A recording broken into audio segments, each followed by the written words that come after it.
Good afternoon, and thanks so much for joining us today. My name is Becky Siekmeyer, and I am the director of the SciTechsperience Internship Program. I'm here with my colleague, Jonah Kaplan, who is the assistant manager for SciTechsperience. We are super excited to share information with you about how small companies can connect to a cash match and great college talent for STEM internships. Before we get started, let's cover a few housekeeping items. If you've dialed in by phone, please select telephone and enter your audio PIN number in the audio panel to eliminate echo on your end. And if you're having any technical or sound issues, please contact GoToWebinar at the link shown on the screen, or you can give them a call at 1-877-582-7011. We are here to answer your questions. So you have all joined this webinar in listen-only mode, which means everyone but the organizers are muted. So you can use the questions window in the control panel at any time, and Jonah will be monitoring this box throughout the webinar. If you'd like to review this webinar later, a recording will be posted on our website, which is scitechmn.org, and we'll also send a follow-up email with a link to the recording. Our goal for today is to help all of you understand the SciTechsperience Internship Program and how it works so that we can increase participation across the state. So our webinar today is going to cover a few key things. The first one is we're going to cover what STEM is and why it's important to Minnesota's economic future. We're going to talk about what SciTechsperience is. You'll learn how the program came to be, how it's funded, who can participate, how the process works, whether or not there's a catch, and we'll share some stories from the field to illustrate what a SciTechsperience internship looks like, and we'll provide answers to frequently asked questions, such as how and when to apply. And finally, we will talk about how to help companies get started with the program. Again, if you have any questions during the presentation, please type them into the questions window at any time. To get started, we are going to have a poll, which I am going to launch right now, and that is, please let us know which of these best describes your organization. I'll give you about 15 seconds to respond. So we're wondering if we have for-profit companies, economic development organizations, nonprofit associations, or organizations, or government agencies. And we'll leave that open just a little bit longer, and then we'll close it. I think where people are done responding. All right, so we'll close and share. And it looks like we have 75% for-profit companies. So very good. That's excellent. Thanks again for joining us and for playing along. All right. The next thing we're going to talk about is the definition of STEM. You've probably heard of STEM, but not everyone is familiar with what the acronym stands for. It stands for Science, Technology, Engineering, and Math. Did you know it's estimated that Minnesota will need nearly 155,000 STEM workers by 2020? Many small companies, as maybe you are already feeling the pinch in a tight labor market in STEM fields and need help finding talent in order to grow and thrive. STEM jobs are important to Minnesota's economy for many reasons. One most important one, especially to workers, is that they pay well. The average STEM job pays more than $70,000 per year compared to the average non-STEM job, which is around $43,000. STEM jobs also weather economic downturns better than other sectors. So, in response to the state's growing labor needs in STEM sectors, the SciTechsperience Internship Program was developed in 2012 as part of a larger strategic science and technology economic development plan. The program's main goals are to build and retain Minnesota's up-and-coming STEM workforce and help small to mid-sized companies thrive in the process. Now let's dive a little deeper into the nuts and bolts of the SciTechsperience program. SciTechsperience connects small Minnesota businesses in high-tech sectors like science, IT, engineering, and manufacturing with college STEM majors for paid internship opportunities in their companies. This is a statewide, state-funded program It's funded with an appropriation from the Minnesota State Legislature. The program grant is managed by DEED, which stands for the Minnesota Department of Employment and Economic Development, and it is administered by the Minnesota High Tech Association, which is also known to many people as MHTA. So that's where Jonah and I work. In 2015, the legislature appropriated $2 million for SciTechsperience during the current 2016-2017 biennium. This funding provides employers with a reimbursement of 50% of intern wages, and the wage match is capped at $2,500. So now we're going to talk a little bit about eligibility requirements. There are some for both companies and students. Pictured here are a few program participants from around the state. So I'm going to pass the mic to Jonah now, and he's going to talk to you a little bit about student eligibility requirements. All right, thanks Becky for kicking off the webinar, and thanks to all of you for tuning in today to learn a little bit more about the SciTechsperience program. I'm very briefly going to go through the eligibility requirements for students who may participate in the SciTechsperience program, just to give you a sense of what kind of student you might connect with if you decide to hire through the program. So to begin with, students must be Minnesota residents, and what this means is they must either be attending school in Minnesota or they must be a native Minnesotan, either attending school in the state or attending school out of state. Students must be 18 years of age or older, which most college students are, and they must be an undergraduate halfway through their qualifying STEM degree. And the way that we define halfway through their degree, if they are pursuing a bachelor's degree, they must have 60 credits completed. If they're pursuing an associate's degree, they must have 24 credits completed.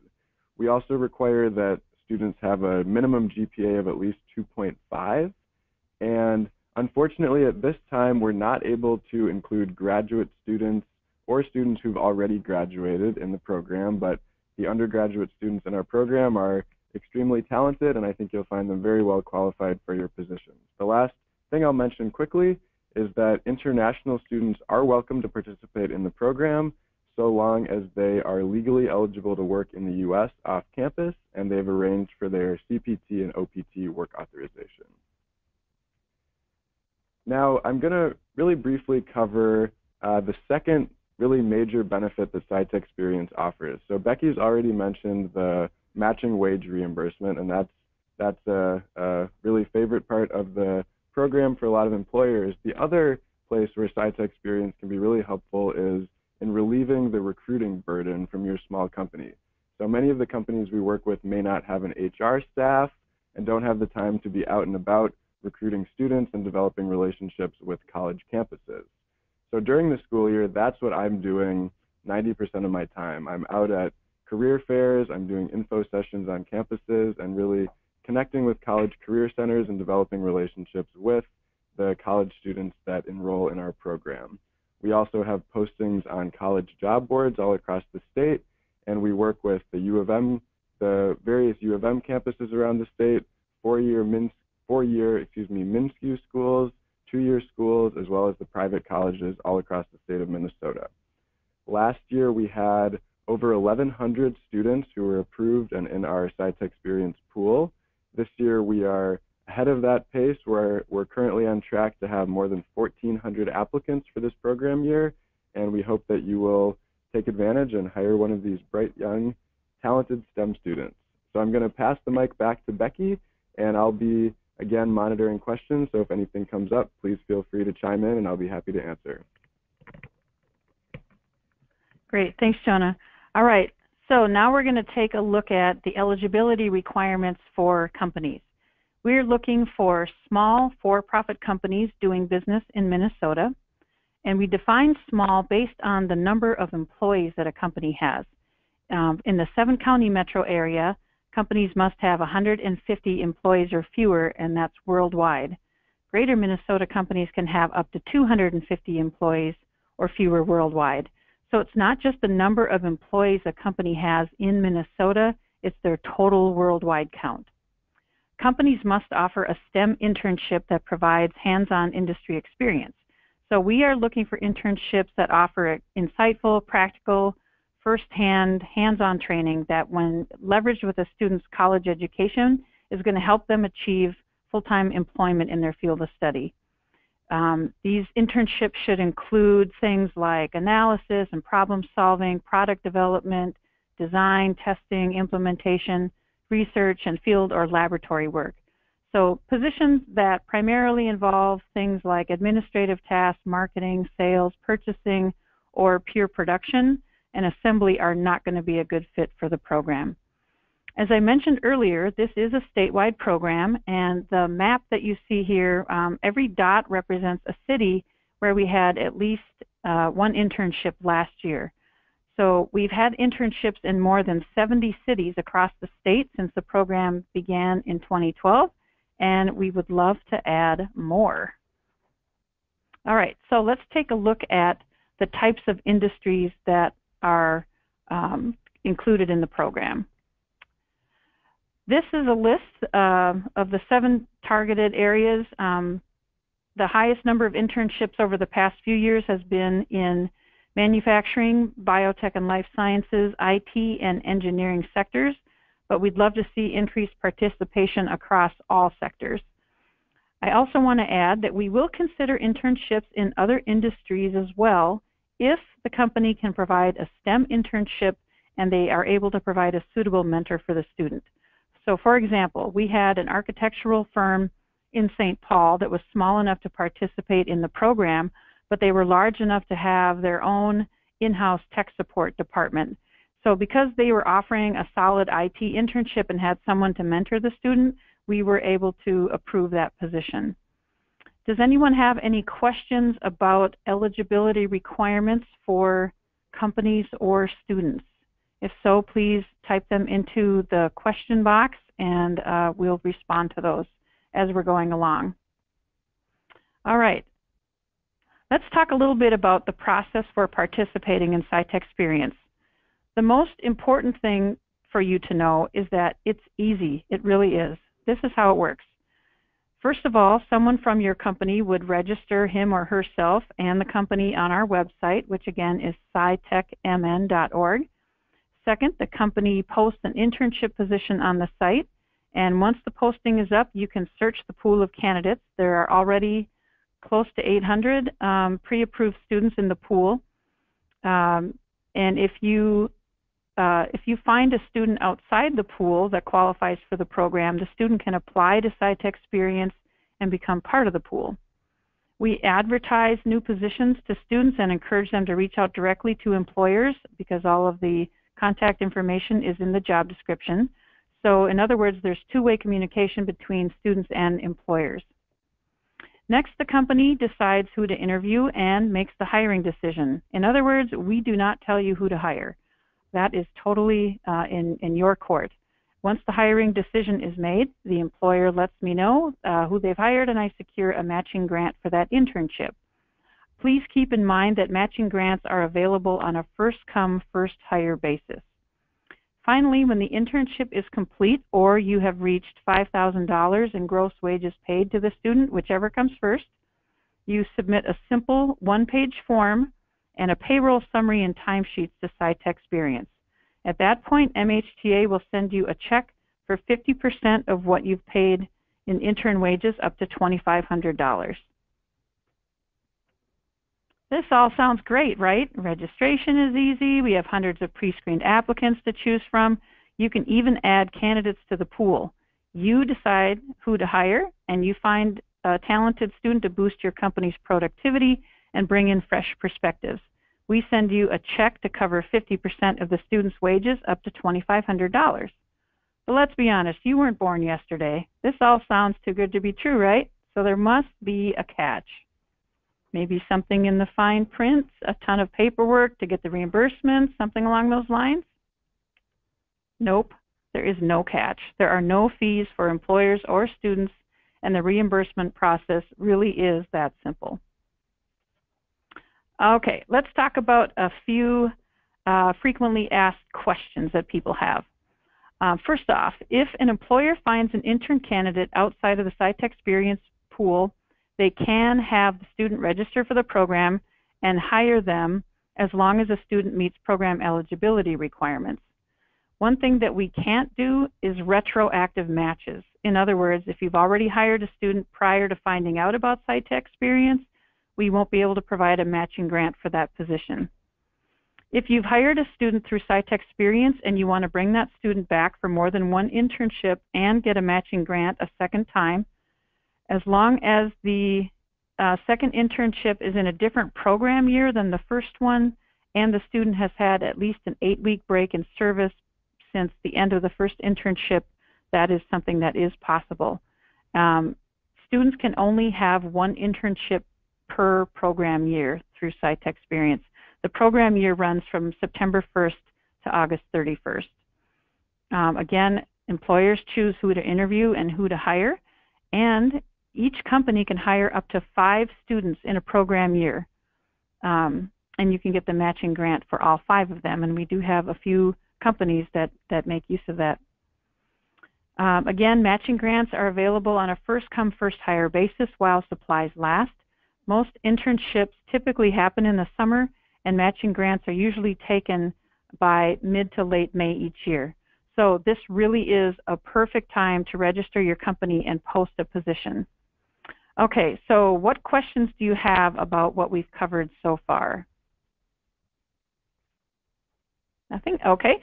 All right. Well, we are going to move on to our second poll. Give me 1 minute here.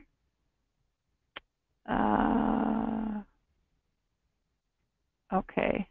Our second poll is whether or not your company has an internship program. So let us know. We'll leave it open for about 15 seconds and let us know if you already have an internship program at your company. All right, we'll leave it open for just a little bit longer. We're about 60% response. Okay, there we go. All right, just a little bit longer. Does your company have an internship program already? All right, so the results are, whoops, can you see it? There you go. Okay, so it looks like quite a few of you do not have an internship program currently, and some of you do. So that's great. We have resources that can help you if you do not have an established program. We are happy to help you with that. So just let us know when you sign up for the program whether or not you need some help in that area. And for those of you who do have an internship program, feel free to check out our resources and let us know if you have maybe some better ideas, or maybe there's some things that you're aware of that we are not, and you'd like to share those resources. Okay. Now, let's take a look at what a SciTechsperience internship actually looks like. Our first example is a student named Sabrina. She was majoring in computer science at Augsburg College when she got an internship at a company called Third Iron in St. Paul. And Sabrina was interested, interestingly enough, in exploring library science. So Third Iron has an app called Browsine that was of great interest to her. Browsine makes scholarly journals browsable to researchers online. So Sabrina's duties involved writing code for the app and testing an online promotional tool. One of the interesting things about this internship is that Third Iron has a really unique work setting. They are what is called a distributed team. They have employees working remotely and jointly on projects from several remote locations across several states, Minnesota, Iowa, Missouri, Nebraska, and Kansas. So this was a really great experience for Sabrina to learn how to jump into the middle of a project and work with a team on coding versus building her own project from scratch. And a lot of this information that we get is actually collected when we do site visits to see how things are going and to meet the students and the employers, which Joan and I would both agree is by far the best. Joan is nodding, yes, best part of the program. All right, our second story is about Brendan. Brendan is studying mechanical engineering at Itasca Community College.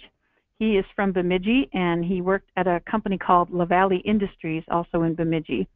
They make material handling attachments that allow workers in the horizontal drilling, pipeline, and utilities industries to move large pipes and poles quickly and safely. He's standing next to, you can just see part of it in the picture there. Brendan's job included testing prototypes and developing design solutions using 3D modeling software to fix glitches. And Brendan told us that he wasn't sure if he would like working at a computer because he likes to work with his hands. But he was having so much fun on his projects that he said he thought about it all the time, even when he was fishing, which I loved. All right, our third example is Adam. Adam and another SciTechsperience intern worked for an ag startup called Robot Systems. That's spelled R-O-W-B-O-T. Robot is developing a robotic device that goes between rows of corn and applies nitrogen fertilizer. It's really cool. When it gets to the end of the row of corn, it uses GPS to turn around and go down the next row of corn. It's super cool. Anyway, Adam is a student at Mankato, and his work included troubleshooting mechanical elements of the robot. So as you can see, these are really high quality internships that give students a great sense of what it will be like to work in their field. And because these are high caliber students, the companies get help solving real challenges at an affordable price and potentially find future talent for their teams. We have had a number of students get hired after their internships full-time by the company. So this is a win-win for both students and the companies, and it's also really great for Minnesota when we can keep this high-end talent here. There are a lot of other stories about SciTechsperience internships, and right now you can find those on mhta.org. If you go to the newsroom and search for SciTechsperience, you'll be able to browse a number of other articles. All right, so are there any questions about the types of internships that we are looking for? All right. All right, so let's take a look then at how to get started.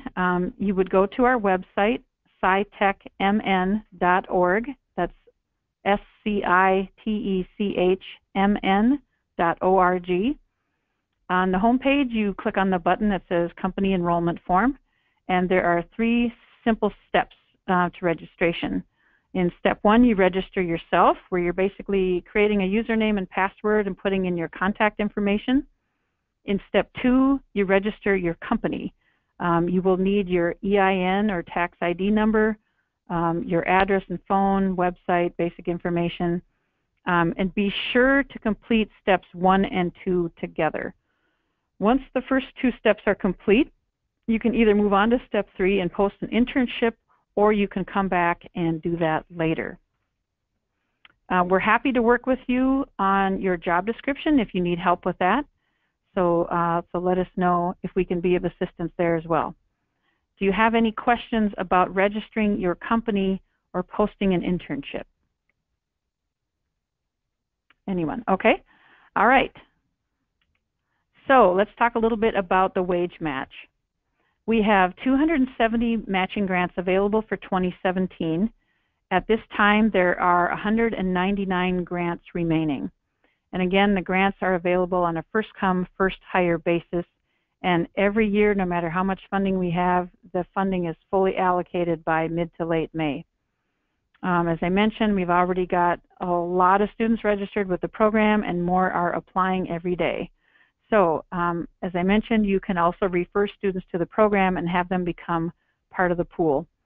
It's definitely not too late to register and find a student for a spring or summer internship. In fact, this is typically the busiest time of the year for the program, with many students and employers applying right through April. All right, so what questions do you have about registration or how the program works, who qualifies? Let us know if there's anything that we haven't covered, or if there's anything that we did cover that is still unclear. So right in your control panel, there is a question. Okay, I see Jennifer has her hand up. Jennifer, if you have a question, if you could type that into the question window, hopefully you can see that on your control panel. Okay, All right, I'm not seeing any other questions, so we're going to go ahead to our third poll. And let's see. Let's go to, okay, which of these topics would be helpful in a future webinar? Let us know. How to write an effective job description, the art of interviewing, how to host a successful internship, or would you like to learn about working with millennials? Those are a few ideas that we've had, and we have a lot of access to industry professionals that can help us deliver these kinds of topics. So let us know. We'll leave it open here for just a few more. All right, looks like we're good to go. And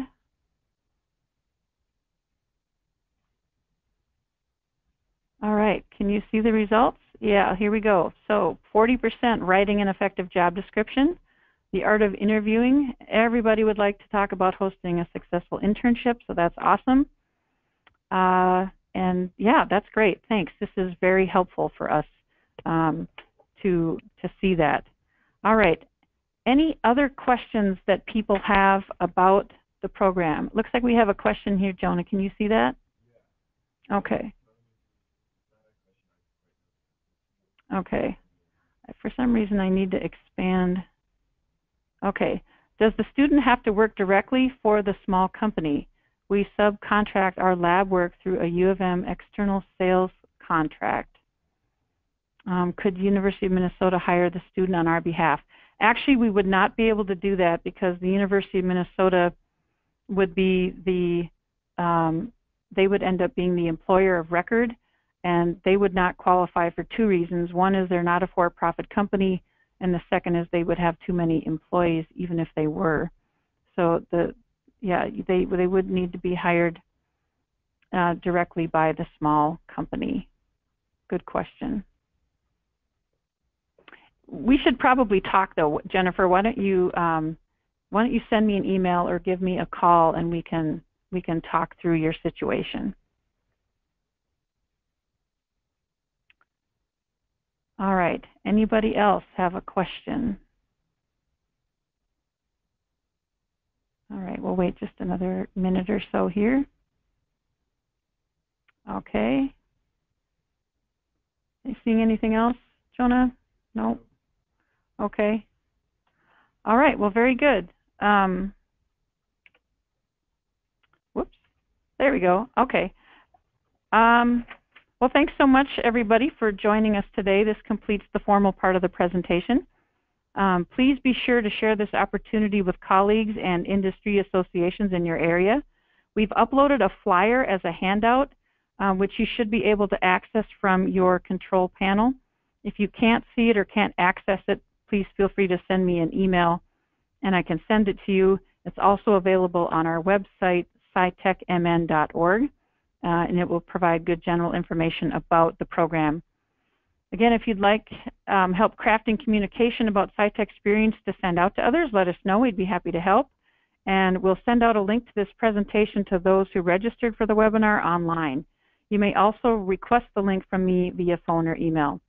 Our contact information is on the screen, so please feel free to contact us with any questions that you have. Have a great day, and thanks so much for joining us.